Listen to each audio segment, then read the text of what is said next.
పటిష్టమైన పని, ఒక పక్కా పని, ఒక మంచి పని జరిగితే కొందరు సహించలేని వాళ్ళు ఉంటారు. కావాల్సుకొని కొన్ని ఇష్యూలు క్రియేట్ చేసి మీరు తీసుకొచ్చే పరిస్థితి కూడా చేస్తూ ఉంటారు, రకరకాలుగా చేస్తూ ఉంటారు. మీకు ఉదాహరణ ఒక మాట చెప్తాను. హైదరాబాద్లో సత్యాగ్రహాలు పాటించిన తర్వాత పాటించే టైంలో హెచ్ఐసిసిలో మన చీఫ్ సెక్రటరీ గారు ఉన్నారు, మొత్తం అధికారులు ఉన్నారు, ఎంటైర్ ఐఏఎస్ ఐపీఎస్ అందరూ ఉన్నారు.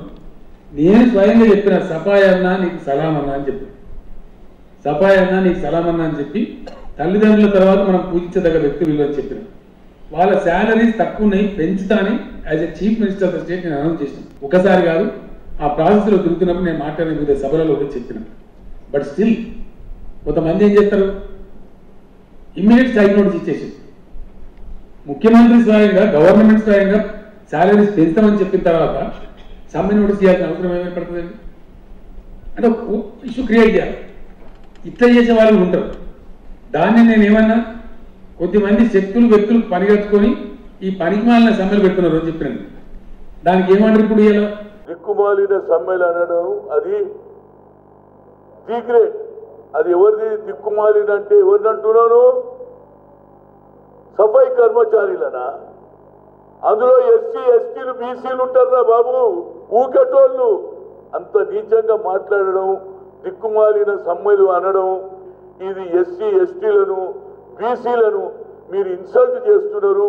ఇకనన్నా ఇలాంటి భాష మాట్లాడొద్దు అనేది నా ముఖ్య ఉద్దేశం. ఒక రాంగ్ కామెంట్ పెడతారు, నెగిటివ్ కామెంట్.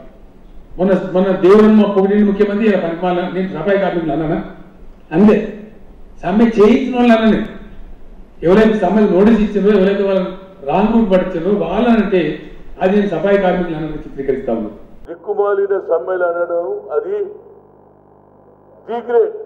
అది ఎవరిది దిక్కుమాలిన అంటే ఎవరిని అంటున్నాను? సఫాయి కర్మచారులనా?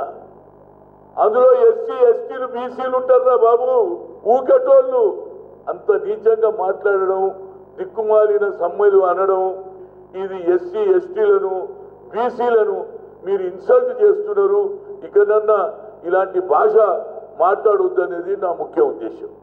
ఇట్లా కొన్ని శక్తులు ఉంటాయి, తప్పకుండా ఉంటాయి. తెలంగాణ ఉద్యమం దగ్గర మేము చూసినాం. తెలంగాణ వాళ్ళే తెలంగాణ ఉద్యమానికి వ్యతిరేకంగా మాట్లాడారు. అనేక మందిని చూసినాం మేము. ఈ ప్రతీప శక్తులు ఎప్పుడూ ఉంటాయి. కాబట్టి వాటిని పట్టించుకోకుండా ప్రజల మధ్యలో కూర్చొని వాటన్నిటిని ఎట్లా అభివృద్ధి చేసుకుంటూ కొద్దిగా ఓపికగా మీరు తీసుకొని పోవాల్సిన అక్కడ ఉంటుంది.